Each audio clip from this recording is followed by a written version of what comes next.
Taong 1970, sa isang tago at liblib na baryo ng Cagayan. Katirika ni Haring Araw, ngunit patuloy si Ada sa pamimitas ng mais.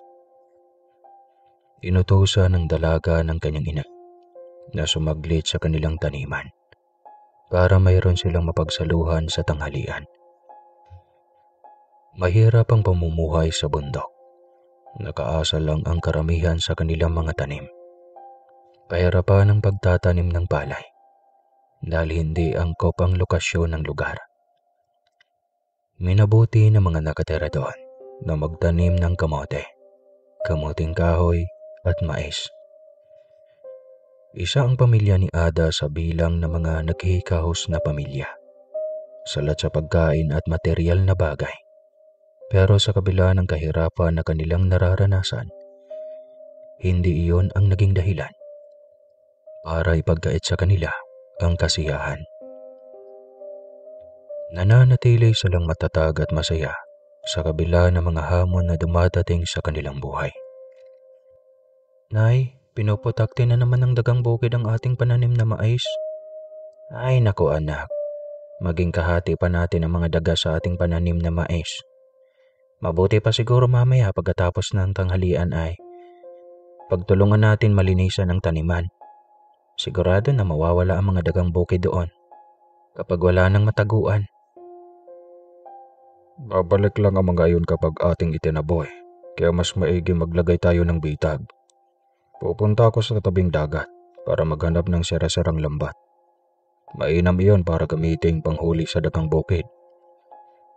Hindi ba pwedeng itaboy na lang natin, Tay, ang mga dagang bukid? Nakakaawa naman kapag pinatay natin sila.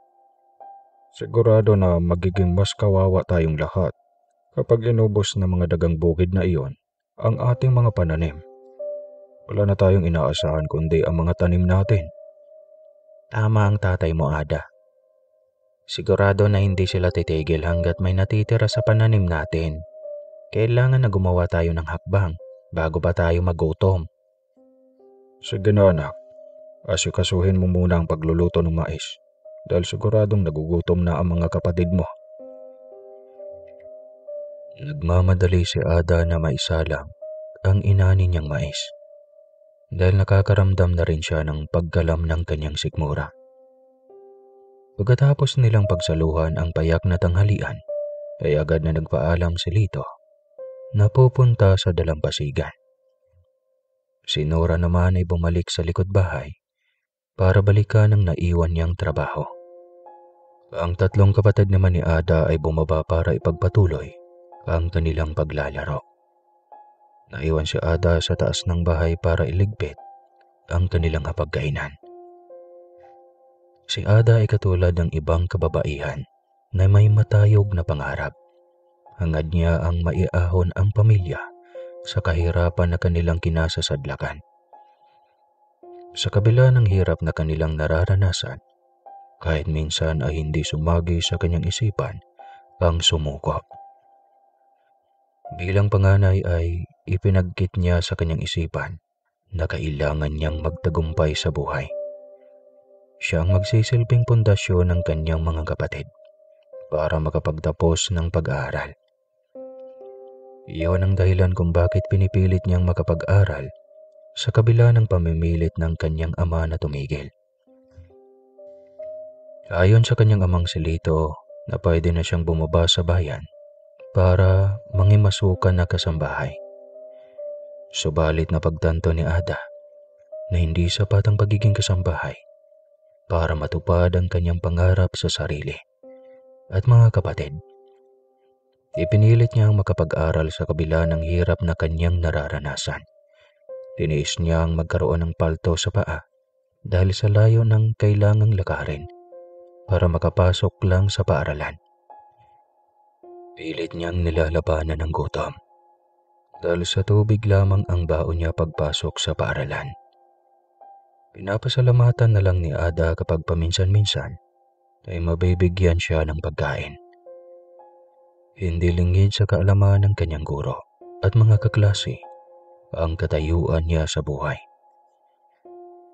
Kupas man at luma ang iniporme na suot ni Ada, hindi pa rin maipagkakaila na lubos siyang pinagpala kumpara sa kanyang mga kaedaran.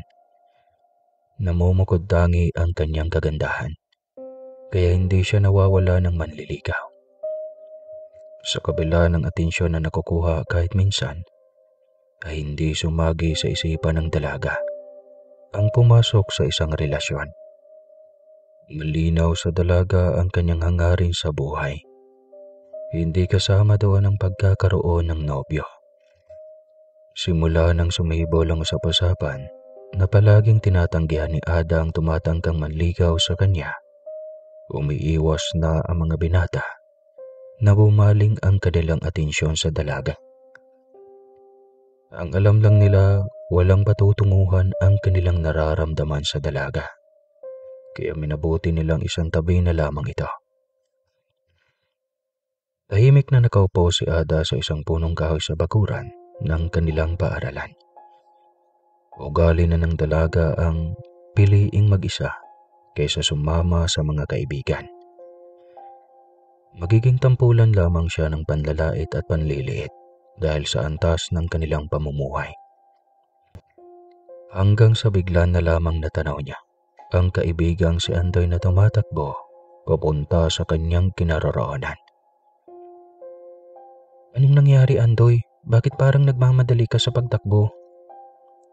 Ada, ang tatay Lito mo ay isinugod sa ospital dahil na aksidente. Ano? Si tatay? Anong nangyari sa kanya? Tinuklaw ng makamandag na ahas ang ama mo, Ada. Pinagtulungan siyang maisugod sa ospital. Ano? Si tatay ay tinuklaw ng makamandag na ahas? Ano ba itong nangyari sa pamilya ko? Halos hindi na nga kami makakain. Nadisgrasya pa si tatay. Puntahan mo muna si tatay mo sa ospital, Ada, dahil kabilin-bilinan ng nanay mo na sumunod ka kaagad. Natatagalan ako, Andoy, kapag maglalakad. Baka may barya ka dyan. Pahiramin mo muna ako. Sa iyo na itong natira kong baon ko, Ada. Sige na, sundan mo na si Aling Norma sa ospital. Ako na ang bahalang magsabi sa ating mga guro. Maraming salamat, Andoy. Makakaganti din ako sa kabaitan mo pagdating ng panahon. Natapos na maiabot ni Andoy sa kaibigan ng barya na natira sa kanyang baon, ay agad nagmadali itong umalis. Dumiretso ito sa paradahan ng tricycle papunta sa pampublikong ospital. Naabutan ni Ada ang kanyang ina na nanlilimahid ang luha sa kanyang pisngi. Agad nakaramdam ng pagkahabag ang dalaga sa kalagayan ng kanyang magulang. Nay, kumusta na ang kalagayan ni tatay? Kailangang putulin ang paa ng ama mo, Ada. Ayon sa doktor, na mabubulok ang laman na napinsala ng kamandag ng ahas na tumuklaw sa kanya. Hindi na ba talaga maisasalba ang paa ni tatay, Nay? Baka may paraan pa ang doktor sa halip na putulin ang paa ni tatay. Nakausap ko na ang doktor, Ada. Ayon sa kanya, iyon na ang tanging paraan para maisalba ang kanyang buhay. May malaking problema pa tayo, anak. Ano yun, inay? Kailangan na maputol agad ang paa ng papa mo bago pa tuluyang umakyat ang kamandag ng ahas sa kanyang puso. Wala tayong sapat na pera para matustusan ang operasyon ng ama mo. Ano ang gagawin natin, anak? Gagawa ako ng paraan, Nay. Kailangan na makahanap tayo ng paraan para matuloy ang operasyon ni tatay. Paano tayo makahanap ng paraan, anak? Wala silang tiwala sa atin. Kaya kahit manghiram tayo ay wala tayong mapapala. Aalis ako, Nay. Magbabaka sakali ako makahanap ng paraan para maagapan ang kalagayan ni tatay. Hindi ako babalik hanggat wala akong nahanap na paraan, Nay. Blanco si Ada kung saan lalapit para manghingi ng tulong para sa kanyang ama. Sa kabila ng kawalan ng pag-asa, ay mas pinili ni Ada ang makipagsapalaran kaysa hintayin sa isang tabi ang kamatayan ng kanyang ama. Nag-iisang kaibigan ng dalaga si Andoy, kaya limitado ang kakilala na kanyang malalapitan. Subalit minabuti ni Ada na puntahan ang kaibigan dahil kailangan niya ng taong makapagbigay sa kanya ng makabuluhang pagpapayo. Mababa ka sa mukha ni Andoy ang magkahalong awa at habag nang mapagbuksan niya ng pinto ang kaibigan. Alam ko na kung bakit ka naparito, Ada. Halika muna sa loob para makapaghapunan. Alam ko na kanina pa kumakalamang sikmura mo. Makapag-isip ka ng maayos, Ada, kapag busog at kailangan mo ng sapat na lakas para sa problema na kailangan mong harapin. Hindi nakatanggi si Ada dahil ang totoo ay kanina pa dumidilim ang kanyang paningin dahil sa matinding gutom. Ang huling kinain niya ay nilagang saging lamang bago pumasok sa paaralan. Habang kumakain ay panay ang pahid ni Ada sa kanyang mga luha. Hindi na niya halos nalalasahan ang pagkain na kanyang sinusubo dahil nakatuon ang kanyang isipan sa problema. Kumain ka ng maigi, Ada. Magpakabusog ka. Pinapuntahan ni nanay at tatay kanina ang iyong tatlong kapatid para makamusta ang kanilang kalagayan. Sa ngayon ay kami na munang bahala sa kanila. Araw-araw akong maghahatid sa kanila ng makakain dahil iyon ang bili ni tatay. Pasensya ka na, Ada, kung iyon lang ang maitutulong namin sa iyong pamilya. Malaking bagay na iyon, Andoy. Mababawasan ang kailangan kong isipin maliban sa perang kailangan ko sa operasyon ni tatay. Malaking halaga ang kailangan mo, Ada. Saan kaya tayo pwedeng lumapit para matustusan ang operasyon ni Mang Lito? Yun nga ang malaking problema ko, Andoy. Halos lahat ng partidos ko ay katulad lang din namin na naghihikaw sa buhay. Wala namang maglalakas loob na magbahiram sa amin dahil alam naman nila na wala kaming pambayad. Sakto lang din sa pang-araw-araw ang kinikita namin sa sakahan, Ada. Minsan nga ay kinukulang pa nga kami. Saan naman kaya ako lalapit para makahiram ng pera, Andoy? Lahat ay handa akong gawin para sa kaligtasan ni Tatay Lito. Sigurado ka ba, Ada? May alam ako kung saan ka makahiram ng ganun kalaki na halaga. Pero Ada, ngayon pa lang ay tatapatin na kita. Katawan at digdinad mo ang kapalit. Handa ka ba sa ganung bagay? Buhay ni Tatay Lito ang nakataya sa pagkakataong ito, Andoy. Wala na akong maaari pang pagpilian, kundi ang patusin kahit anong paraan. Sa tingin ko naman, Ada, ay mukhang persegido ka sa iyong desisyon. Ngayon din ay mag-ayos ka. Magpaganda. May pupuntahan tayo. Agad tinapos ni Ada ang kanyang pagkain para umuwi sa kanilang bahay. Kailangan niyang ayusin ang sarili bago harapin ang taong tinutukoy ni Andoy. Pagkalipas lang ng ilang oras ay binabaybay na ni Ada ang daan papunta sa bahay ng kaibigan. Nadatnan niya si Andoy na matyagang naghihintay sa labas ng kanilang bahay. Agad siyang sininyasan ng kaibigan na huwag maging maingay. Sa kilos ng kanyang kaibigan ay halatang umiiwas ito na mahalata ng kanyang mga magulang ang kanilang pag-alis. Huwag kang maingay, Ada, ha? Baka magising si nanay at tatay. Hindi nila alam ang pag-alis nating dalawa. Sigurado na hindi sila papayag na umalis tayo sa 10 oras ng gabi. Tumango na lang si Ada sa kanyang kaibigan para ipahayag ang kanyang pagsang-ayon. Aga namang humakbang si Andoy papunta ng labasan. Nang makalayo-layo ng dalawa, ay nagsimula ng mag-usisa si Ada kung saan ba talaga sila pupunta. Saan ba tayo pupunta talaga, Andoy? Bakit gano'n na lang ang pag-iingat mo na mapansin ng mga magulang mo ang ating pag-alis? Sa bayan. Ikaw na rin ang may sabi na handa kang gawin ang lahat para mailigtas ang buhay ng tatay mo, Ada. Wala nang mabilis pa na paraan para kumita ng pera, maliban sa pagbebenta ng sarili. Maganda ka, Ada, bata, at higit sa lahat ay walang karanasan. Sigurado na marami ang magkukumahog para makauna sa iyo.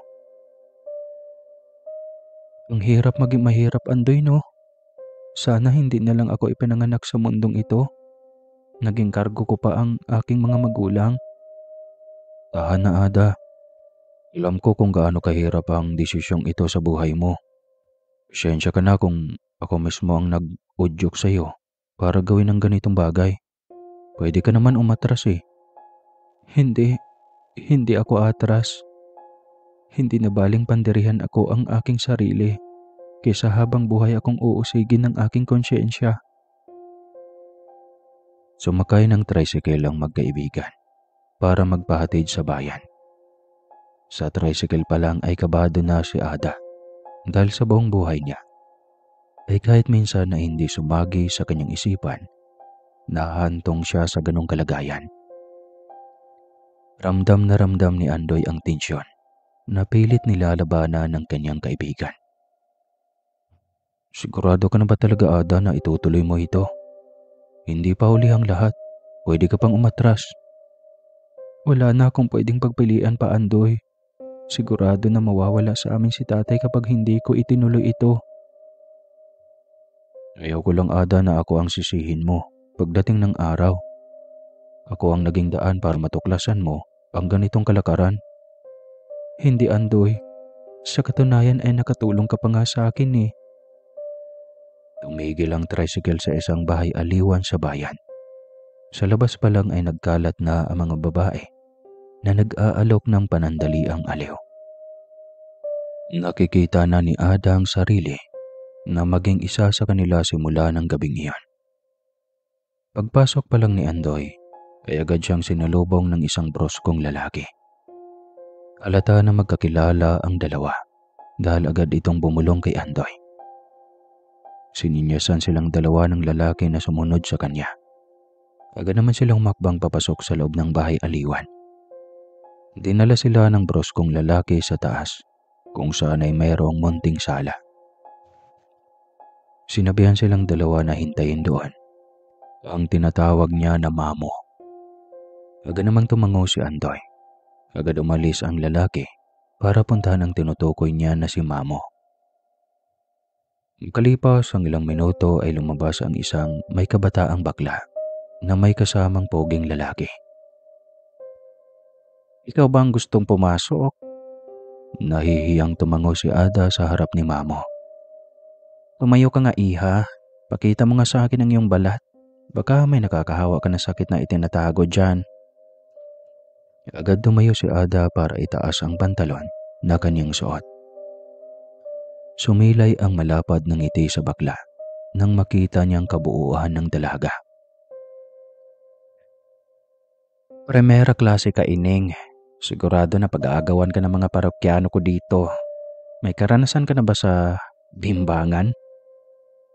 Wala pa po.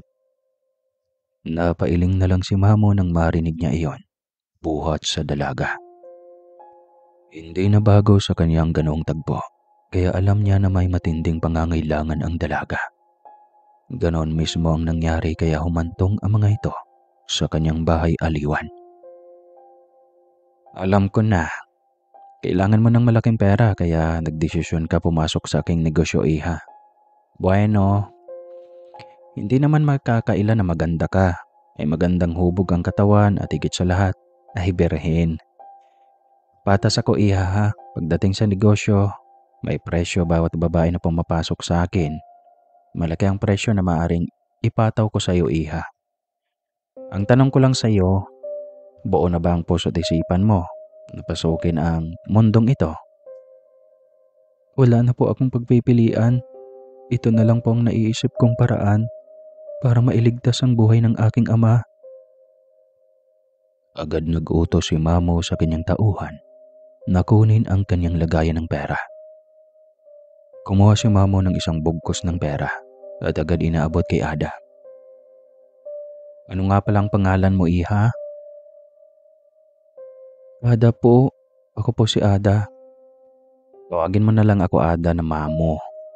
Bibigyan kita ng 50,000 pero siguraduhin mo lang na babalik ka kinabukasan para magsimula. Alam naman ni Andoy ang mangyayari kapag hindi ka tumupad sa ating napag-usapan, di ba? Gusto kong pumasok ka na sa akin na buong buo. Ayoko ng alaga na mayroong pinagdadaanan. Nagkakaintindihan ba tayo? Malinaw sa akin ang lahat, Mamo. Maraming salamat po. Huwag kang magpasalamat dahil kapalit ng perang hiniram mo ang iyong katawan at dignidad. May isang araw ka pa para mag-isip. Sakaling magbago ang iyong isip, ibalik mo ng buo ang perang kinuha mo. Para wala tayong gulo. Maliwanag? Maliwanag po, Mamo. Agad umalis ang magkaibigan para umuwi. Dala ang malaking halaga na ipinahiram ni Mamo. Nagdesisyon si Ada na dumiretso sa ospital para puntahan ang kanyang ama. Nagboluntaryo naman si Andoy na sumama para mabisita na rin ang tatay ng kanyang kaibigan. Pagkarating sa ospital ay nadatna ni Ada ang kanyang ina na nakaupo sa tabi ng kanyang ama. Nay, nakakain ka na ba? Oo anak, pinaghatian namin ng tatay mo ang kanyang rasyon na pagkain. Bawal pa ang tatay mong uminom ng tubig kasi wala pa daw 24 oras. Si Itay Nay, nakainom na ba siya ng gamot? Wala ang kanyang gamot sa butika ng ospital anak. Mabuti nga ay nagmagandang loob ang doktor na abunuhan muna ang gamot ng tatay mo sa pangontra ng tetano. Ito Nay, ang pera. Bilhin mo lahat ng resetang gamot ni tatay. Bumili ka na rin ng pagkain niyo ni tatay dito. Anak, saan ka kumuha ng pera? Bakit ang dami nito? Tsaka na natin pag-usapan, Nay. Ang importante ay maagapan ang kalagayan ni tatay. Nahihiyang tinanggap ni Nora ang pera na mula sa kanyang anak. Nagmadali siyang umalis para bilhin ang gamot na kanina pa tinatanong ng doktor. Sa ospital ay hindi binanggit ni Andoy ang tungkol sa napagkasunduan ni Ada at Mamo. Hinintay muna ng dalawang magkaibigan. Muling maglibot ang doktor bago umuwi. Kinausap ni Ada ang doktor na kung maaari ay magbigay lang muna ng paunang bayad para maituloy lang ang operasyon ng kanyang ama. Pumayag naman ang doktor na unahin na munang bayaran ang kailangan sa operasyon. Pagkabalik ni Nora ay agad nagpaalam ang magkaibigan para umuwi. Kailangan ni Ada ng sapat na pahinga para maihanda ang sarili. Habang pauwi ay inusisa ni Andoy ang dalaga sa plano nito. Ano ang balak mo Ada sa hinaharap? Nagiging patapon na ang aking buhay Andoy. Ano pa nga ba ang kahinatnan ng lahat? Mahalin tulad ako sa mga babae na mababa ang lipad, husgahan, pandidirihan, at ituturing na salot ng lipunan. Maging matatag ka lang Ada. Huwag kang mawala ng pag-asa. Higit sa lahat ay huwag kang papayag na manatili ka lang sa ibaba. Ituloy mo ang iyong pag-aaral. Huwag mong pansinin ang sasabihin ng ibang tao. Hindi ko alam Andoy kung saan ko hahanapin ang kaakapalan ng mukha para magpatuloy sa pag-aaral. Tignan na lang natin. Ayaw ko magsalita ng tapos. Sana lang ay umayon sa akin ang pagkakataon eh. Pwede ka pang magpatuloy sa pag-aaral Ada. Hindi nagtatapos ang lahat dahil sa isang kabiguan. Pagkakataon ang nagtulak sa iyo para kumapit sa patalim. Lahat tayo ay may kanya-kanyang laban sa buhay. Nagkataon lang na ganito ang natatanging paraan na pwede mong pagpilian. Nasasabi mo lang yan Andoy dahil wala ka sa aking katayuan. Maunawaan mo rin ang lahat bukas Ada. Naging palaisipan kay Ada ang huling tugon ni Andoy. Dala na rin siguro ng pagod kaya pinili ng dalaga na manahimik na lamang. Habang binabaybay ng magkaibigan ang daan, lula ng tricycle. Pareho silang dalawa na nakatulog sa biyahe. Naramdaman na lang ni Ada ang marahang pagyugyug sa kanya ni Andoy. Nandito ka na Ada sa inyong bahay. Maaari ka nang bumaba para makapagpahinga ka na. E di paano? Magkita na lang tayo bukas ha. Salamat Andoy. Pasyensya ka na ulit sa abala ko ha. Nadamay ka patuloy sa problema ko. Ano ka ba Ada? Magkaibigan tayong dalawa. Kaya huwag mo nang isipin iyon. Bukas na lang ulit. Hindi na ako magtatagal dahil kailangan ko na ring magpahinga. Inaalis muna ni Ada ang tricycle na kanilang sinakyan bago tuluyang pumasok sa loob ng kanilang bahay. Mabigat na hinakbang niya ang mga paa papasok sa loob. Sinilip niya muna ang tatlong kapatid bago tuluyang pumasok sa kanyang silid. Naiisip ni Ada na sana ay tumigil na ang oras para hindi matuloy ang nakatakdang pagpasok niya sa bahay aliwa ni Mamo. Subalit nakatakda na ang kanyang magiging kapalaran. Sa susunod na gabi ay madudungisan na ang kanyang pagkababae. Sinubukan ni Ada na ipikit ang kanyang dalawang mata para kahit sandali ay matakasan ang mga problema. Pero sa tuwing ipipikit niya ang dalawang mata, ay paulit-ulit na sumisiksik sa kanyang isipan ang kasunduan nila ni Mamo. Nakikita niya ang sarili na umiiyak habang isinusuko ang bagay na iniingatan niya sa mahabang panahon. Nakadama si Ada ng alinsangan, kaya nagpasya siyang lumabas para magpahangin. May mayabong na puno ng bitaog o takal sa bakuran ng kanilang bahay. Ano yun? Ito ang nagsisilbing lilim laban sa matinding sikat ng araw sa kanilang bahay. Ang naturang puno ay nandoon na bago pa bumuo ng pamilya amang magulang ni Ada. Marami ang nagsasabi na ang nasabing puno ay tirahan ng mga engkanto o elemento. Hindi naman naniniwala ang parehong magulang ni Ada dahil sa mahabang panahon na nakatira sila doon ay wala naman silang naramdaman na kakaiba. Dumaan na ang iba't ibang kalamidad kagaya ng bagyo, lindol at ipo-ipo. Pero nananatiling nakatayo ang nasabing puno. Paglabas ni Ada ay agad siyang sinalubong ng maaliwalas na ihip ng hangin. Pansamantala siyang nakaramdam ng ginhawa at kalayaan. Kahit papano ay gumaan ang kanyang pakaramdam dahil sa sariwang ihip ng hangin. Umupo si Ada sa munting papag na nagsisilbing pahingahan ng kanyang mga magulang pagsapit ng tanghali. Doon ay kanyang ibinuhos ang kanyang problema. Inilabas niya ang sama ng loob na kanyang dinadala. Bumuhos muli ang masaganang luha ni Ada habang nakikipag-usap siya sa kawalan. Malayang naipahayag ni Ada ang kanyang takot sa mundo na kanyang papasukin.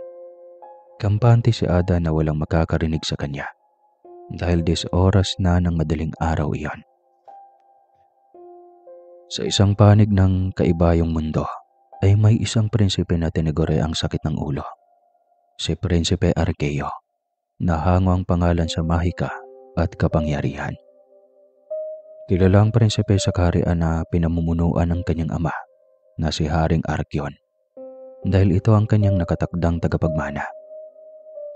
Kilala si Arqueo sa pagiging tuso at makulit.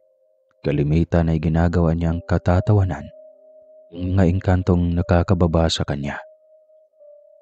Likas sa batang prinsipe ang pagiging mapagbiro. Minsan napapasobra ang batang prinsipe sa pagiging mapagbiro na umaabot na sa punto na magalit na ang kanyang amang hari. Ang mga kababata ni Prinsipe Arqueo ay may sarili ng binubuo na pamilya. Pero siya ay nananatiling isip bata at walang kaseryosohan sa buhay. Pangarap ng kanyang amang hari na dumating ang panahon na matauhan si Arqueo at magseryoso sa buhay. Kagaya na lang ng araw na yon, habang abala ang lahat sa kanya-kanyang trabaho. Bigla na lang nagwala ang mga anggitay dahil itinapon ni Arqueo ang kanilang iniingatan na mga hiya sa ilog. Kilala ang mga anggitay na mahilig sa makikintab na hiyas. Matagal na panahon ang kanilang ginugol para maipon ang lahat ng iyon. Hindi nakapagbigil ang mga anggitay nang bigla na lang tangayin iyon ni Arqueo at diretsong itapon sa ilog. May panahon na hinihintay bago maligo ang anggitay. Kailangan na magkasabay ang init at ulan sa mundo ng mga tao bago sila makaligo. Hindi sila basta-basta makakalusong sa ilog dahil tahanan ito ng mga makamandag na magindara. Sa galit ng mga anggitay ay agad nilang hinabol si Argeo na nagmadaling lumabas sa kaharian ng mga anggitay. Hindi pwedeng bumalik si Argeo sa kaharian ng kanyang ama dahil sigurado na mapaparusahan siya. Naisip ni Argeo na tumakas papunta sa mundo ng mga tao dahil tiyak na hindi siya susundan ng mga anggitay. Dumiretso siya sa isang lagusan kung saan ay kasalukuyang madilim ang paligid. Naghahabol ng hininga ang prinsipe nang magtagumpay siyang makalabas sa lagusan. Kilala ang mga anggitay sa kanilang katangian na kasing bilis ng liwanag kapag tumakbo. Aminado si Argeo na walang panama ang kanyang bilis sa pagtakbo kumpara sa mga anggitay. Iyon ang dahilan kung bakit mas pinili niyang tumakas kaysa makipagtagisan sa kanila ng bilis. Gusto lang naman ni Argeo na tulungan ang mga anggitay na makaligo dahil napakaanghit na ng mga ito sa tuwing sumasakay siya. Sinadya niyang ihulog ang kanilang mga hiyas para mapilitan silang lumusong sa tubig. Hindi niya inasahan na ganoon katindi kapag magalit ang mga babaeng tikbalang. Eksakto namang doon lumusot si Argeo sa puno ng bitaog, kung saan ay kasalukuyang nagpapahangin si Ada. Ano yung bitaog? Sa unang pagkakita pa lamang ni Argeo sa dalaga, ay agad na pukaw ang kanyang interes sa isang babae. Iyon ang unang pagkakataon na nabighani ang binatang engkanto sa isang babae. Alam ni Argeo na hindi siya nakikita o nararamdaman ng babae, kaya malaya niyang naririnig ang lahat ng hinaing nito. Likas sa puso ng binatang engkanto ang pagiging matulungin. Nagkakataon lang na sa tuwing magkusa siyang tumutulong ay lalong napapasama ang sitwasyon. Narinig ni Argeo ang bawat salitang lumalabas sa bibig ni Ada. Ang paghihinagpis nito, ang takot, ang pangungot siya sa sarili. At higit sa lahat, ang sakripisyo nitong isusuko ang dangal para lamang sa ama. Natahimik ang prinsipe. Unang pagkakataon na naramdaman niyang kumirot ang kanyang puso para sa isang nilalang na hindi niya kauri. Walang mahika, walang karangyaan, ngunit may pusong handang isugal ang lahat para sa pagmamahal. Tumayo si Argeo sa likod ng punong bitaog at sa kauna-unahang pagkakataon, ay binigkas niya ang sinaunang salita ng pagpapakita. Isalan to inkra. Isang inkantasyon ang ibig sabihin, sa ngalan ng aking otoridad, ako'y magpapakita. Isang malamlam na liwanag ang unti-unting bumabalot sa kanyang katawan. Sa pagpitik ng kanyang daliri, tila huminto ang oras sa paligid. Ang hangin ay tumigil. Ang mga dahon ay nananatili sa ere, na tanging si Ada at Argeo lamang ang gumagalaw sa mga sandaling iyon. Napapitlag si Ada, napaatras sa gulat nang makita ang isang binatang may makisig na anyo. May buhok na tila pinaghalo ng ginto at liwanag. Mga mata na kulay asul na kasing lalim ng dagat. Sa sobrang takot at pagkalito, napaupo siya sa papag. Sino ka? Anong klaseng nilalang ka? Ngumiti si Argeo. Isang ngiting puno ng misteryo at lihim na pilit niyang itinatago. Hindi siya sanay na makaramdam ng ganito. Isang kabaitan na hindi nakaugat sa kalokohan. Ako si Argeo, prinsipe ng mga engkantong abyan, at narinig ko ang bawat pagluha ng iyong puso. Natahimik sa Ada. Parang nananaginip. Hindi niya alam kung dapat ba siyang tumakbo o sumigaw o yumuko sa harap ng nilalang na ito. Ngunit nauna ang kanyang luha kaysa sa kanyang bibig.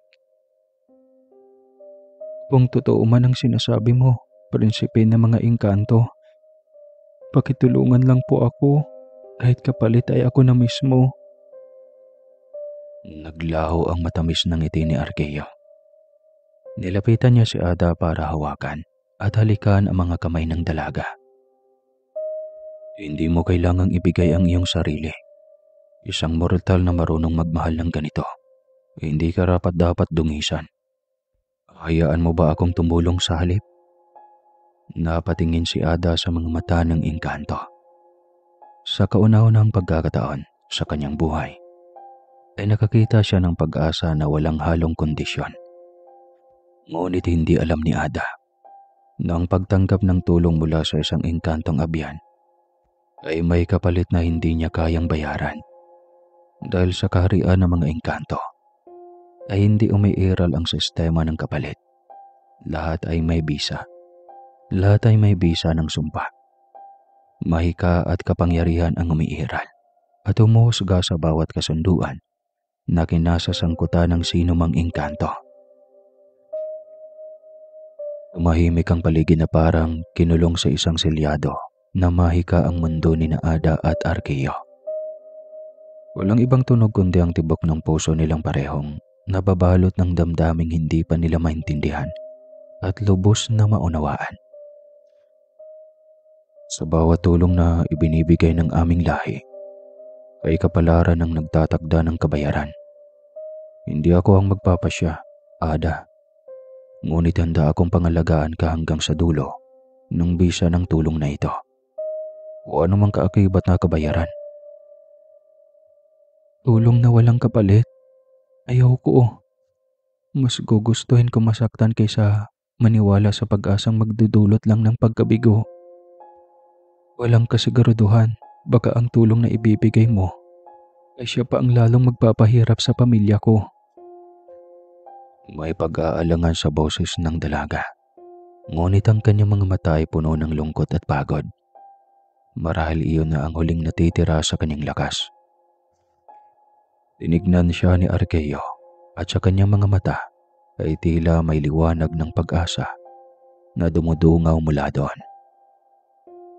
Kung ang takot mo ay baka mapahamak ang iyong pamilya, ipinapangako ko na walang mapapahamak. Sa halip, gusto ko lang isalba ka sa bagay na ayaw mo naman gawin. Gusto kong ibalik ang iyong tiwala sa sarili at dangal na nanganganib na mawala. Isang sinag ng liwanag ang biglang lumitaw sa pagitan nila. Mula sa lupa ay tumubo ang isang bulaklak na kulay pilak. Ang liraya na bulaklak ng sumpa at pangako. Ang liraya ang magiging saksi kung ako'y sumira sa pangako ko. Ako mismo ang nagbitaw at sumilyo sa sumpa. Sana tanggapin mo, Ada, ang tulong ko ng bukas sa iyong puso. Ikaw ay makakatakas sa kapalaran na lubhang taliwas sa pangarap mo. Napatingin si Ada sa bulaklak. Nararamdaman niya na parang may sariling buhay ito at nakakonekta sa tibok ng kanyang puso. Dahan-dahan niyang ibinuka ang bibig para magsimulang magsalita.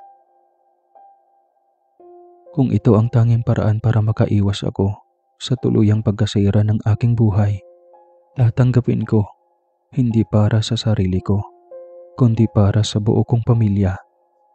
Sa sandaling iyon, ay biglang lumiwanag ang liraya at lumikha ng nakakasilaw na liwanag. Tumayo si Arkeyo para itaas ang kamay. Dumapo sa kanyang palad ang daang-daang alitaptap na pumuno sa buong paligid. Ang hangin ay muling umihip ng sobrang napakalamig.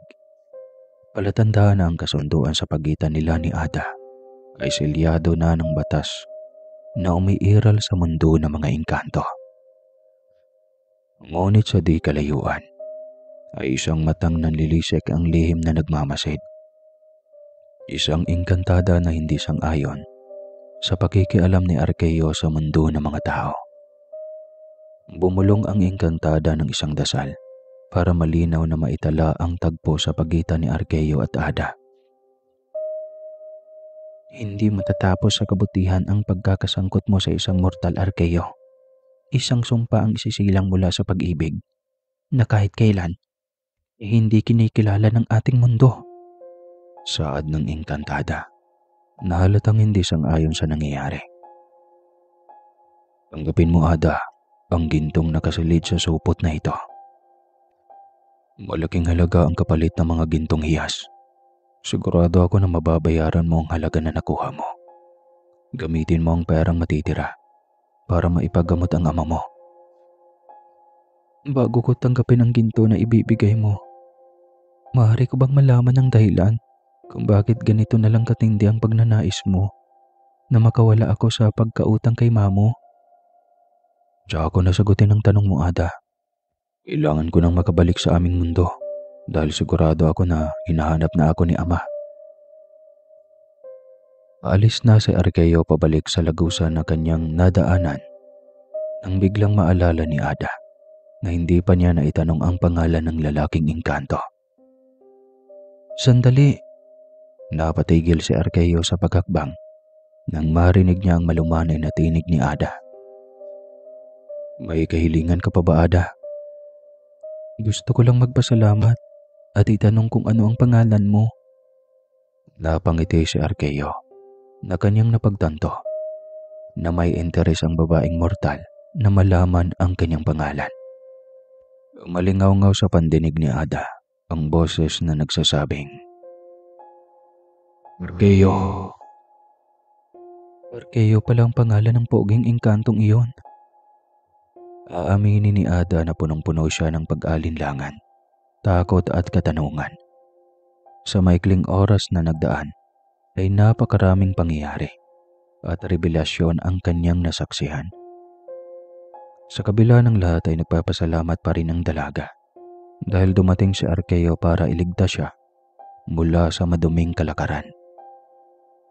Kinabukasan, maagang umalis si Ada para ibenta ang mga hiyas na ibinigay sa kanya ni Argeo. Maagang maaga, habang ang hamog ay nakabitin pa sa mga dahon at ang araw ay hindi pa lubusang masakit sa balat. Tahimik na lumakad si Ada patungo sa bayan. Mahigpit ang hawak niya sa supot ng mga gintong hiyas. Hindi pa rin makapaniwala sa mga naganap noong nakaraang gabi. Pagkarating sa pamilihan ng ginto sa kabilang bayan, ay agad niyang pinatignan sa sanglaan. Napanganga ang isa sa mga matandang alahero na nandoon nang makita ang dala niyang mga alahas. Bene, saan mo nakuha ang ganitong klase ng hiyas? Hindi ito basta-basta. Mga antigong ginto ito. Napalinga si Ada sa paligid. Pinilit na itago ang kaba. Matipid siyang ngumiti para hindi mahalata ang kanyang kaba. Pamana ng namatay ko na abuela po. Kailangan ko pong maibenta para maipagamot ang ama ko. Dahil sa pambihirang uri ng mga hiyas at alahas, mabilis na naibenta ni Ada ang ilan sa mga ito sa halagang hindi niya kailanman inakalang mahahawakan niya. Sa unang pagkakataon sa napakahabang panahon, ay naranasan ni Ada ang ginawa. Alam niya na malayo ang mararating ng pera na hawak niya. May natitira pa sa alahas na ginto na ibinigay ni Argeo. Namili ng pagkain si Ada para sa kanyang kapatid.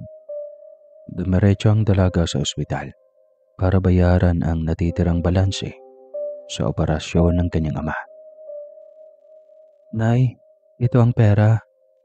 Bilhin mo ang lahat ng gusto mong kainin. Huwag mong tipirin ang sarili niyo ni tatay. Saan ka kumuha ng pera, anak? May mabuting kaibigan ang tumulong sa akin, tay. Huwag kang mag-alala, tay. Dahil sa malinis galing ang pera na ginamit ko sa operasyon mo. Nahihiya na ako sa iyo, anak.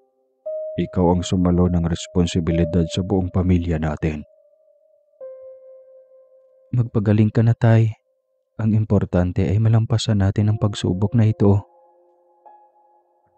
Bago umalis ay inabutan ni Ada ng pera ang kanyang ina para may mahuhugot ito sakaling kailangan. Ilaan mo na lang ang pera na ibibigay mo, anak, para sa pagkain ng mga kapatid mo. Nahihiya na talaga ako sa iyo, anak. May sapat na pagkain ng mga kapatid ko na sa bahay.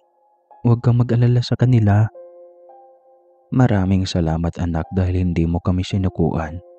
Sigurado na lalong lumalala ang kalagayan ng tatay mo kung hindi ka gumalaw. Nay, kailangan ko nang umuwi. Babalik na lang ako bukas dito. Kailangan na makapunta si Ada kay Mamo bago magsimula ang operasyon ng kanyang negosyo.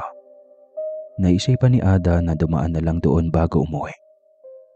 Dumiretso si Ada sa loob ng bahay aliwan. Kasalukuyang may nagaganap na ensayo para sa pagtatanghal sa susunod na gabi.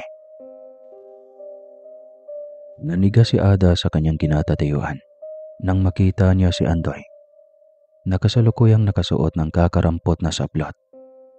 Dinaig pa ng kanyang kaibigan ng sawa sa tindi ng giling nito sa taas ng entablado. Napatigil ito sa pagsayaw nang makita niya si Ada na kasalukuyang nakatayo sa pasilyo. Agad tumayo si Andoy para puntahan ang kaibigan. "Ang aga mo naman, Ada. Bala ko pa sana sunduin ka sa inyong bahay para sana sabay tayong pumasok mamaya." "Ibig bang sabihin nito, Andoy, na dito ka nagtatrabaho?" "Sinabi ko na kahapon na malalaman mo rin ang lahat. Eto, alam mo na ang lihim ko. Sinabi ko, di ba? Hindi hadlang ang ganitong trabaho para tumigil tayo sa pagkamit ng ating mga pangarap." "Sige na, naniniwala na ako sa'yo. Magpalit ka na nga ng damit dahil isasabay na kita pa uwi." "Hindi pa ako tapos. Hindi ko pa nakukuha ang sasayawin ko mamaya." "Sige na, sumunod ka na lang." Napakamot na lang si Andoy sa kanyang ulo habang isa-isang isinusuot ang kanyang damit. "Bakit ka ba pupunta kay Mamo, Ada? Magagalit iyon sigurado kapag makiusap ka na hindi mo napapasok." "Hindi ako magpapaalam sa kanya na hindi papasok. Ibabalik ko ang pera na ibinigay niya sa akin noong nakaraang gabi." "Di ba, ibinayad mo na iyon sa ospital? Paano mo maibabalik pa yun kay Mamo?" Nagulat si Andoy nang buklatin ni Ada ang kanyang dalang bag na may lamang makapal na pera. Pagdarating sa taas ay agad na ipinatawag ni Andoy si Mamo para ibalik ang pera na kinuha ni Ada. Subalit, ipinasabi ni Mamo na si Ada na lang ang pumasok para humarap sa kanya. Tahimik ang paligid ng opisina ni Mamo. Sa kabila ng maingay na musika sa ibaba at alingaw-ngaw ng sayawan, tila bumigat ang hangin sa pagpasok ni Ada. Sa kanyang upuan si Mamo, nakaupo sa isang malaking silya na may hawak ng isang sigarilyo. Agad niyang pinukol ng malamig na titig si Ada. "Aba, bakit ka bumalik? Akala ko ba tapos na ang usapan natin noong nakaraang gabi? Anong sadya mo, Ada? Mamaya pa ang schedule ng trabaho mo." Hindi natinag si Ada sa malamig at mapanghamak na boses ni Mamo. Agad siyang lumapit para ilapag ang bugkos ng pera sa harapan ni Mamo. "Ito ang kabuuang halagang ibinigay mo sa akin noong nakaraang gabi, Mamo. Hindi ko na itutuloy ang pagtatrabaho ko dito. Dinagdagan ko na ng 5,000 para sa interes sa perang ibinigay mo." Napatayo si Mamo. Napakunot ang kanyang noo habang tinatanaw ang makapal na salaping nakapatong sa lamesa. "Saan mo kinuha to, Ada? Ang laki ng halagang yan. Siguradong may ginawa ka, no? May ibang bugaw ba na nag-alok sa iyo ng malaking halaga?" Matalim ang paningin na ipinupukol ni Mamo sa dalaga. Ngunit si Ada ay matatag at hindi nagpatinag. "Wala kang karapatang alamin kung paano ko nakuha yan. Ang mahalaga po ay bayad na ako, at kung susubukan mong pigilan pa ako, ikaw na ang lalabag at sisira sa kasunduan natin." Matapang ka na ngayon. Huwag mo sanang mamasamain ang pagtanong ko. Gusto ko lang masigurado na hindi ka mapapahamak, Ada. Sakaling naging insulto ang dating sa iyo ng pang-uusisa ko, ngayon pa lang ay humihingi na ako ng dispensa. Umayo si Mamo at tinignan si Ada mula ulo hanggang paa. Saglit siyang natahimik bago muling nagsalita. "Kung sa tingin mo ba ay mabubura na ang pangalan mo sa lugar na ito, nagkakamali ka. Sa mundong ito, ang kwento ng kahapon ay hindi madaling burahin." Lumingon si Ada at humakbang palayo. Hindi kailangang burahin ang nakaraan ko, pero kaya kong baguhin ang kinabukasan. Naiwan si Mamo na nakatingin sa pintuang sinarahan ng dalaga. Muli siyang napaupo sa kanyang silya. Malayo ang mararating mo, Ada.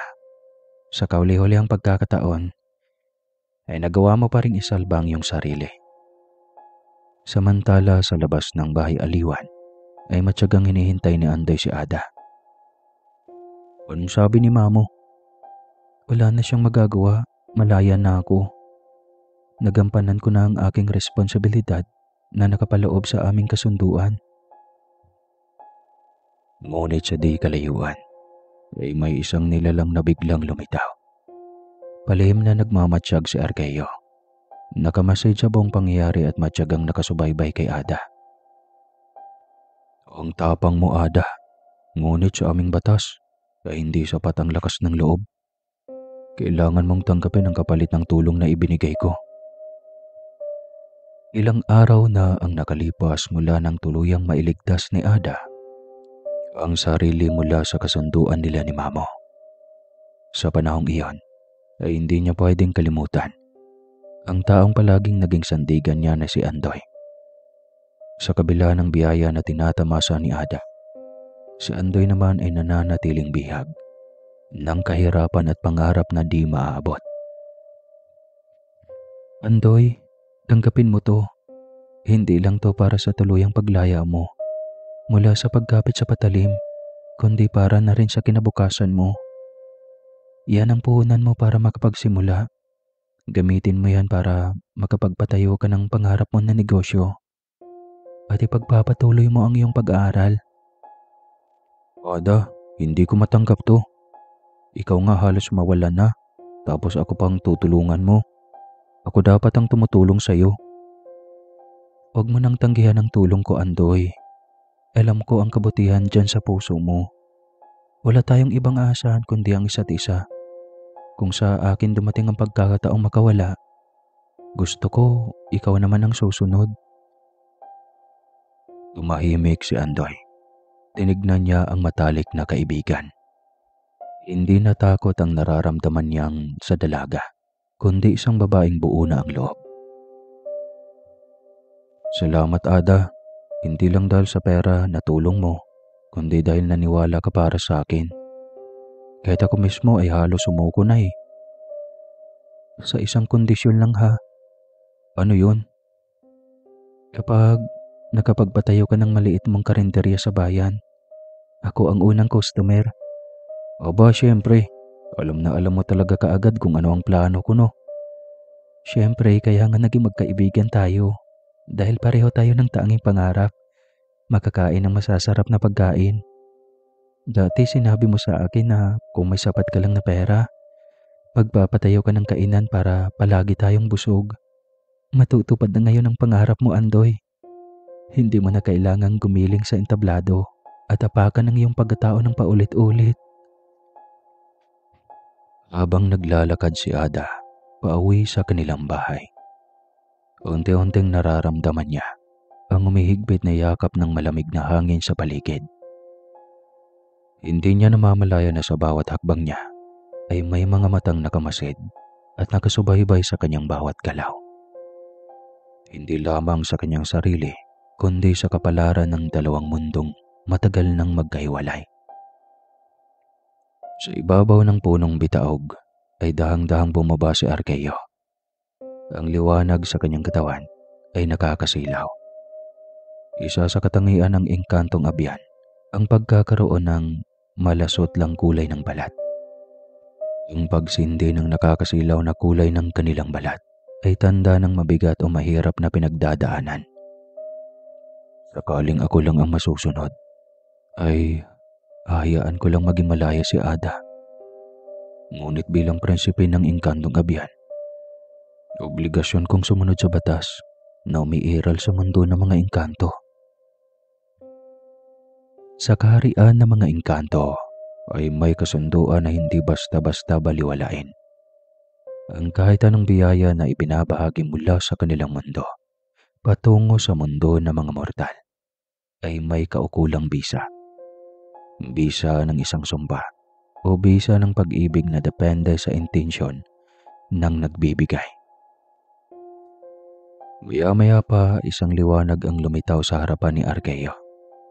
Isa sa pinakamatandang tagapangalaga ng batas na umiiral sa mundo ng mga abyan ang nagpakita. May mahaba itong balbas, kulay abong mga mata, at tinig na tila nagmula sa kailaliman ng lupa. Prinsipe Argeo, tinulungan mo ang isang mortal. Sa mata ng batas ay ikaw ay nakagapos na sa kanya. Ang tulong mo ay hindi lamang gawa ng awa, kundi gawa ng damdamin. Ipinagkaloob mo ang tulong dahil sa personal mo na hangarin. Hindi bukal sa puso ang pagtulong mo sa babaeng mortal. Ko ang mananagot, huwag niyong idamay si Ada. Kasalanan ko kung bakit siya nadamay at nagkaroon ng ugnayan sa atin. Hindi mo na maibabalik pa ang ginawa mo, Prinsipe Argeo. Ang kapangyarihan at mahika mong ginamit sa kanya ay nakabuo ng isang sumpa na alam mo na mahirap basagin. Ang sumpang yan kapag hindi tutuparin ay magbubukas na mga portal at lagusan. Malaking kaguluhan sa pagitan ng mortal at engkanto ang nakatakdang maganap. Naghihintay lang ang mga masasamang babaylan ng pagkakataon para makapasok sa ating mundo. Hindi mo man lang isinlalang-alang ang kapakanan ng kalahi mo, ha? Bago gumawa ng hakbang, nasa una pa lang ay alam mo ng mali. Napapikit si Argeo ng kanyang mga mata dahil napagtanto niya ang bigat ng kasalanan na kanyang ginawa. Alam niyang hindi niya ito matatakasan pa, kagaya ng kalimitan niyang ginagawa. Ang tulong na ibinigay niya kay Ada ay hindi lamang bunga ng awa, kundi sa personal niya na interes sa dalaga. Patunay ang simula ng pagbabago ng kanyang ugali. Isang pagbabago na ipinagbabawal sa kanyang lahi. Tanging mga engkanto lamang na nabibilang sa mababang antas ang pinahihintulutan na makapag-asawa sa tagalabas. Samantalang sa bahay ay hindi mapakali ang dalaga habang pinagmamasdan ang mga kapatid na masaya. Tahimik niyang nararamdaman ang bigat sa kanyang dibdib. Hindi maunawaan ng dalaga kung bakit ganoon ang kanyang nararamdaman. Hanggang sa biglang dumating ang kanyang ina. Anak, ayos ka lang ba? Kanina pa kita napapansin na hindi mapalagay. May bumabagabag ba sa iyo? Hindi ko rin alam, Nay. Kailangan ko lang sigurong magpahinga. Sa labas ng bintana ay muling nagpakita si Argeo. Ngunit sa pagkakataong iyon ay hindi para bantayan o subaybayan si Ada. Nagpasya si Argeo na ipagtapat ang lahat sa dalaga. Ayaw niyang lalong kamuhian ang dalaga, kaya nagpasya siyang sabihin ang buong katotohanan. Pagkakita ni Ada kay Argeo sa labas, ay agad siyang palihim na bumaba para makipag-usap sa engkanto. Maliwanag ang sinag ng buwan na nagbibigay ng liwanag sa karimlan ng gabi. Muling nagkatagpo ang dalawang nilalang na mula sa magkabilang mundo. Sa kanilang muling pagkatagpo ay namayani ang katahimikan sa kanilang pagitan. Si Ada ay puno ng tanong. Si Argeo naman ay puno ng pangamba sa kailangang akuin na kasalanan sa dalaga. Bakit ka na parito, Argeo? Akala ko ay tuluyan ka nang naglaho matapos mong iligtas ako. Ada, bumalik ako, hindi para guluhin ka, kundi para akuin ang malaki kong pagkakamali. May kailangan kang malaman at karapatan mong malaman ang tungkol sa bagay na ito. Hinawakan ni Argeo ang palad ng dalaga. Mula sa kanyang mga palad ay naramdaman ni Ada ang lamig na mahilintulad sa isang bangkay. Sa liwanag na iyon ay malinaw na nakikita ni Ada ang imahe ni Argeo. Nagsimulang aminin ni Arkeyo ang kanyang malaking kasalanan sa dalaga. Ada, noong tinulungan kita, hindi lang iyon dahil sa awa o pagkahabag na nararamdaman ko sa iyo.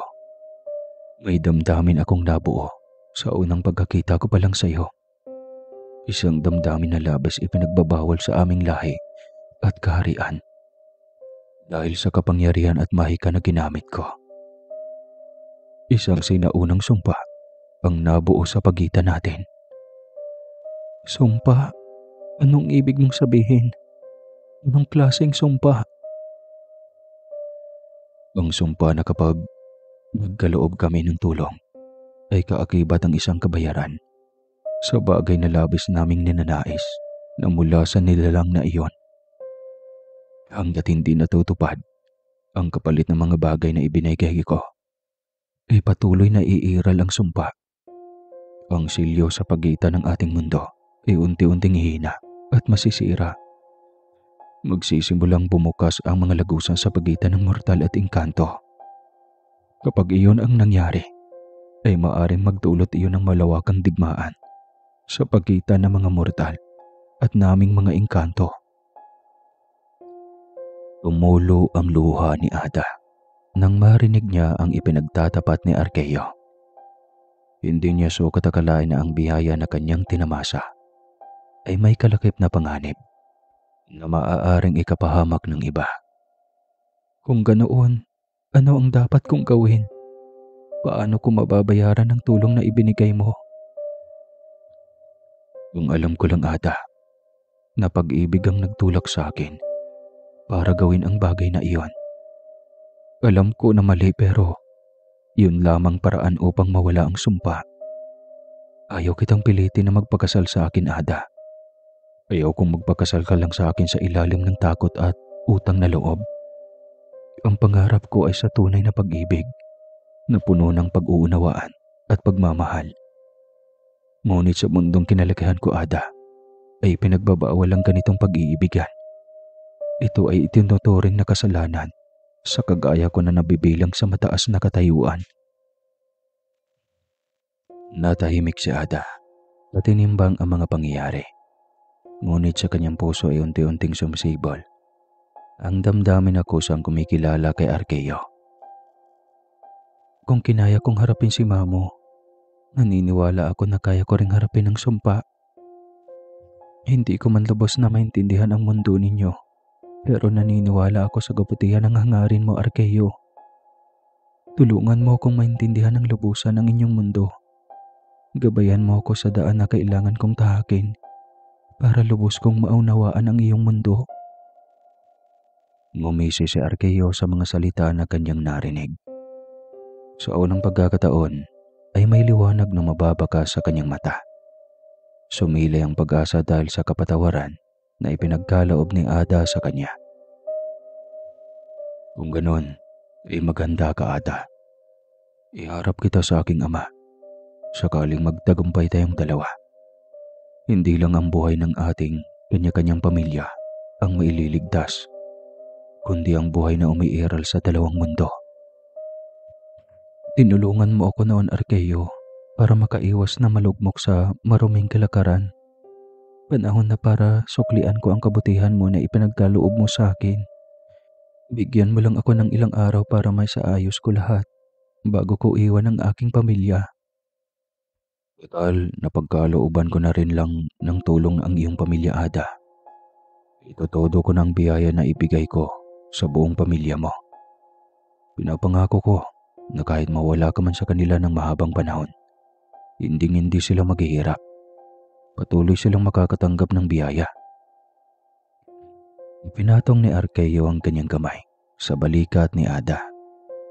Sa isang kisap mata ay isang kahon ang lumitaw sa harapan ni Ada.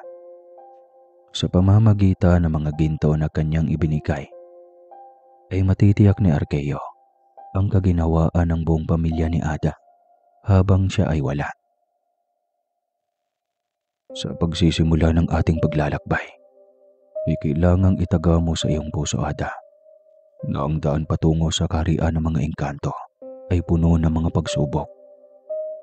Hindi lahat ng nilalang doon ay isang ayon sa pagbubukas ng lagusan para sa isang mortal na kagaya mo. Hindi ako natatakot, Arkeo, hanggat may pag-asa na mapanatili natin ang kapayapaan sa pagitan ng ating mundo, ay lalaban ako. Hindi lang para sa akin, kundi para sa mga nilalang na umaasa sa magkaibang mundo. Hindi ako papayag na maging dahilan sa pag-usbong ng kaguluhan sa dalawang mundo. Kinabukasan ay maagang gumising si Ada upang ihanda ang kanyang pamilya.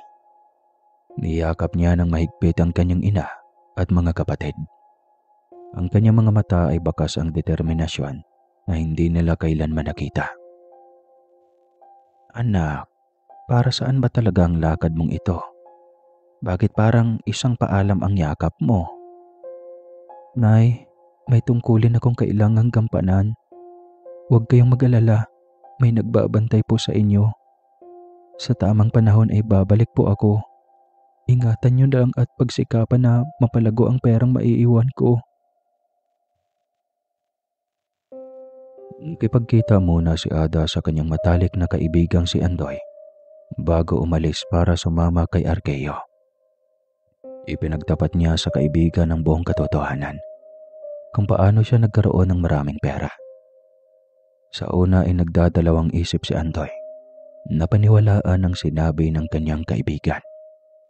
Subalit nang sabihin ni Ada ang tungkol sa napipinto niyang pag-alis para tumawid sa mundo ng mga engkanto, nagpaabot ng pag-aalala ang kanyang kaibigan at takot sa maaring kahinatnan sa pagpunta niya doon. Sa likod ng bahay ni Ada sa lilim ng punong akasya ay muling nagpakita si Arkeo. Kasama niya ang mga puting alitaptap sa mata ng mga ordinaryong nilalang. Ngunit ang totoo ay sila ang mga lambana na nagsisilbing tagagabay papasok sa lagusan. Nakahanda ka na ba, Ada? Huminga ng malalim. Handang-handa na ako, Arkeo. Kahit saan pa ang patutunguhan. Basta para sa kapayapaan at kaligtasan ng lahat. Hindi ako magdadalawang isip na sasama sa iyo. Mula sa lupa ay bumuka ang isang bilog na lagusan. May umiikot na mga simbolo at nakakasilaw na liwanag. Magkahawak kamay na pumasok sina Ada at Arkeo papasok sa lumitaw na lagusan. Tinangay sila ng liwanag palayo sa mundo na nakasanayan ni Ada. Patungo sa isang kaharian na kahit sa panaginip ay hindi naisip ni Ada na kanyang mapupuntahan. Ngunit sa madilim na lagusan na kanilang dinaanan ay may matang palihim na sumusunod sa kanila. Isa sa mga itinakwil na babaylan, si Lakshmi. Ang matagal nang nagmamasid at umaabang na may mortal na dumaan sa mga lagusan. Pag-ibig, buwagin man nila ang sumpa. Hindi nila mababago ang kapalaran. Hindi ako papayag na ang isang mortal ang maging susi sa kapayapaang hindi ko kailanman matatanggap. Sa kabilang banda ay isang digmaan ng kapangyarihan at mahika ang bumabadyang magsisimula. Ang pag-ibig na Ada at Arkeo ang didikta kung ang bumabadyang digmaan ay matutuloy o mapipigilan. Sa pinakaloob ng kaharian ng mga engkanto ay naroon ang makapangyarihan at iginagalang na si Haring Archeon, ang ama ni Arkeo at tagapagtakda ng mga batas na bumubuklod sa mga engkanto. Ang bulwagan ay napuno ng katahimikan sa pagdating ng prinsipe at ng isang mortal na babae. Sa gitna ng mga tagapayo, konseho, tagapangalaga at matatandang engkanto, tumindig ang hari. Ang kanyang mata ay puno ng samot-saring emosyon.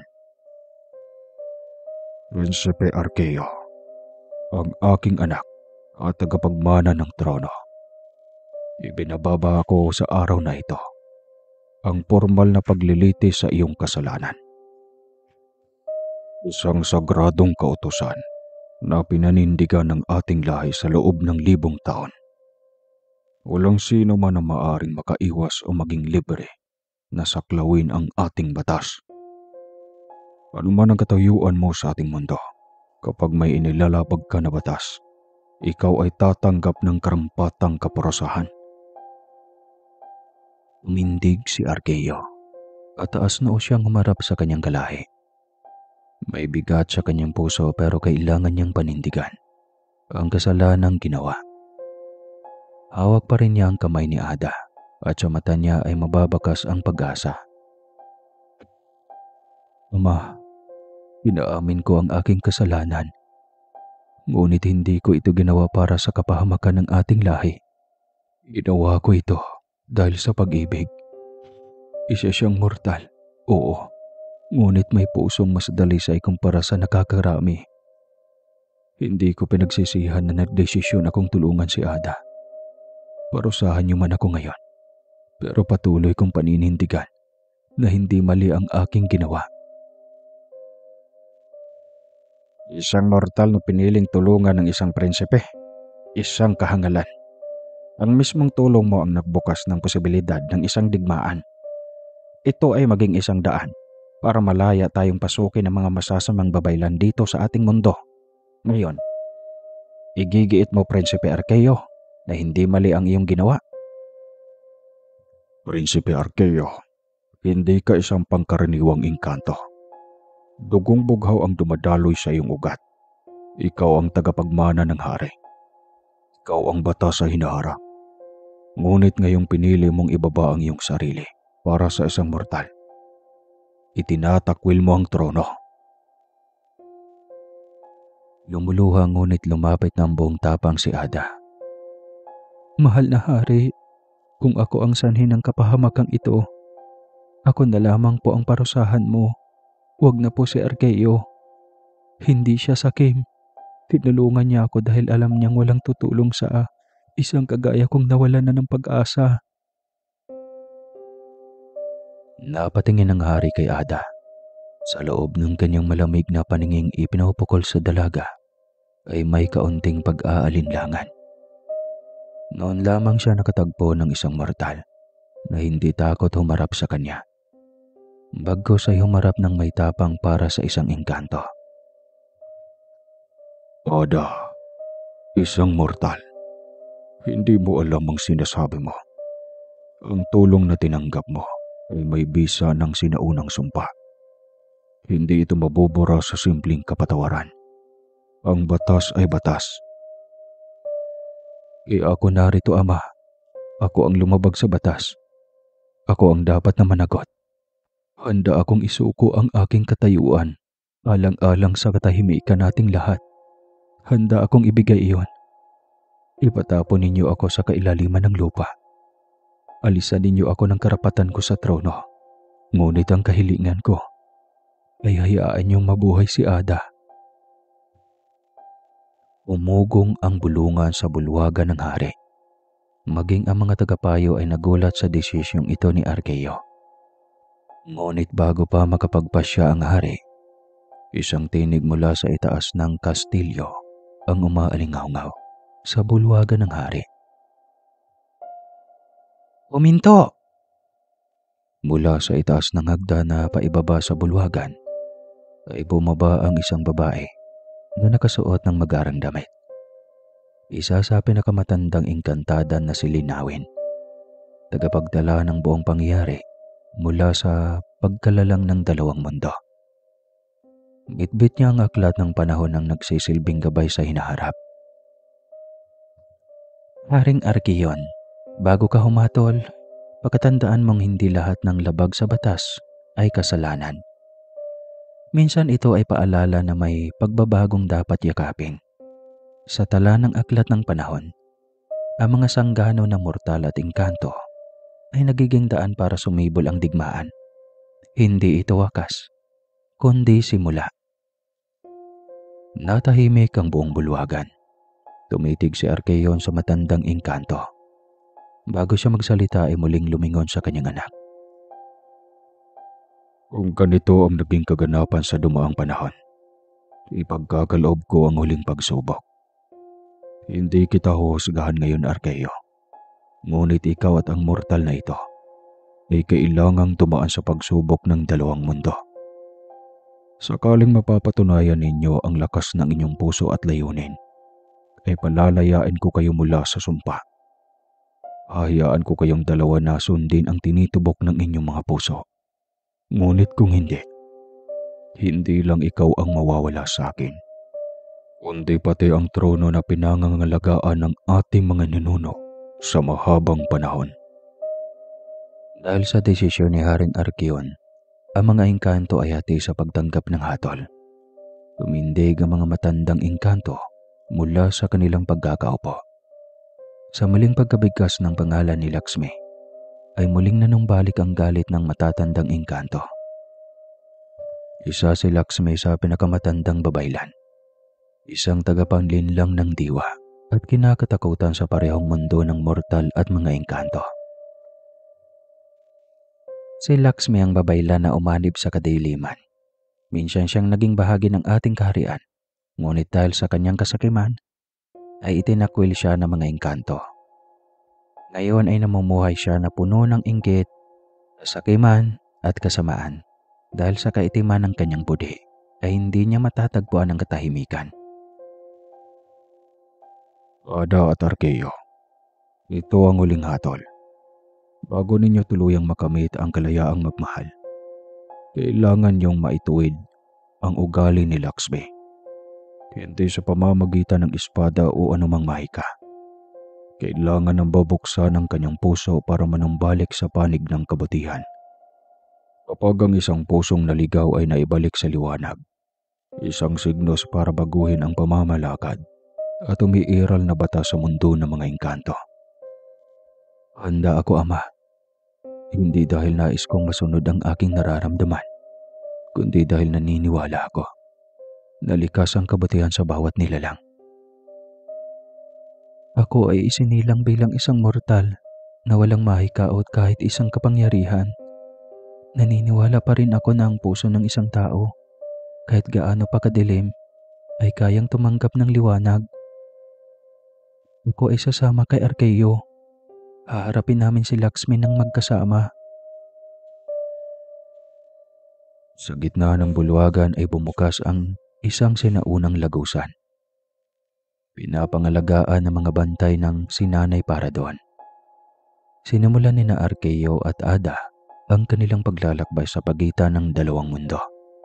Walang katiyakan kung ano ang anyo ni Lakshmi dahil nagbabago ito depende sa kahinaan ng kanyang kaharap. Mag-ingat kayo dahil si Lakshmi ay hindi basta-basta. Hindi lang siya makapangyarihan kundi matalino rin. Alam niya ang kahinaan ng kanyang kaharap. Ginagamit niya iyon para dumaan sa pagsubok ang kanyang kaharap hanggang sa sumuko.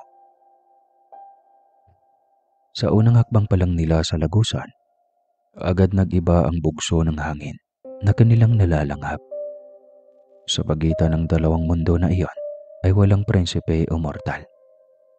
Hangganan iyon ng dalawang mundo kung saan ay pantay-pantay ang tao man o engkanto. Muling dumampi ang malamig na hangin, ngunit may kakaibang epekto iyon kay Ada. Ang mga alaala ni Ada ay nagsimulang manumbalik. Ang boses ni Mamo sa bahay aliwan. Ang mga matang mapangusga sa lipunan. Si Arkeyo naman ay nakita ang anyo ng kanyang ama na malungkot. Ang mga engkanto ng palasyo na iisa ang katanungan. Bakit mo pinili ang isang mortal? Ngunit sa gitna ng mga ilosyon na pinababalik tanaw ni Lakshmi, biglang naramdaman ni Ada ang mahigpit na paghawak ni Arkeyo sa kanyang kamay. Sa paghawak ni Arkeyo sa kanyang kamay, ay unti-unting nagliwanag ang daan patungo sa pusod ng lagusan. Naglaho ang ilosyon na ginawa ni Lakshmi para gamitin laban sa kanila. Dalawang nilalang na nagmula sa magkaibang mundo na nag-aakala na ang pag-ibig ay makapagliligtas. Sa lugar na ito, ang puso ay isang kahinaan at kayong dalawa ay wala kayong sapat na kakayahan para baguhin ako. Hindi kami narito upang pilitin kang magbago, Lakshmi. Narito kami upang ipaalala sa iyo na minsan ka ring minahal ng lahat. Alam ko ang pakiramdam ng pagtaksilan, pagkaisahan, at apihin na parang mawala ng boses. Pero ang galit kapag inaalagaan ay unti-unti kang kakainin para mawala ng katahimikan. Hindi mo ba naiisip, Laksmi? Pwede ka namang sumaya. Bakit pinili mo ang mamuhay sa galit? Sandaling natahimik si Laksmi.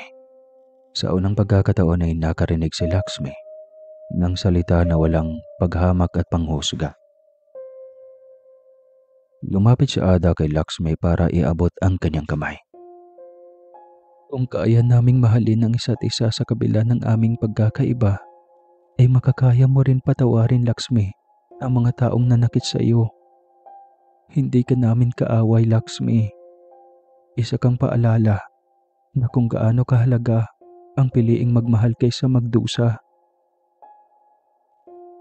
Sa wakas ay lumuha si Laksmi.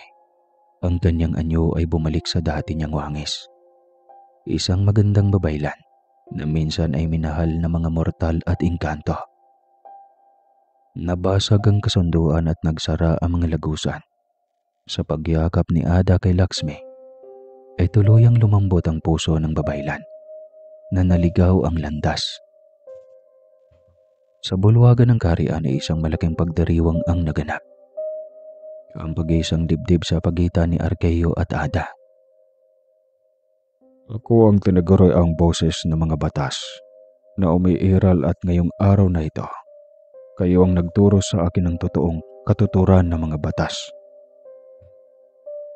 Ipinahayag ng hari ang pagbuwag sa sinaunang batas na nagbabawal sa pag-iibigan ng engkanto at mortal. Si Arkeyo ay pinarangalan bilang tagapagmana ng trono at bilang tagapagtaguyod at tagapagtatag ng bagong ugnayan sa pagitan ng dalawang mundo. Si Ada din ay kinilalang bagong reyna ng engkantong abyan. Ang unang mortal na iginagalang sa palasyo ng mga engkanto na kasalukuyang pinamumunuan ng isang engkantong abyan na si Haring Arkeyo. Si Laksmi naman ay muling tinanggap ng mga engkanto at tumayo bilang gabay sa mga katulad niya na dumadaan na sa masalimuot na kapalaran. Nagpalakpakan ng mga engkanto nang marinig nila ang makahulugang mensahe ni Ada pagkatapos ng koronasyon. Hindi lahat ng sumpa ay signos ng wakas. Minsan ito ay tulay, papunta sa panibagong simula. Suportado ni Haring Arkeyo si Ada na tumawid paminsan-minsan sa mundo ng mga tao. Katunayan ay kinalugdan ni Arkeyo ang sumama sa asawa dahil sa mundo ng mga tao ay nararanasan niya ang mamuhay katulad sa isang mortal. Wakas.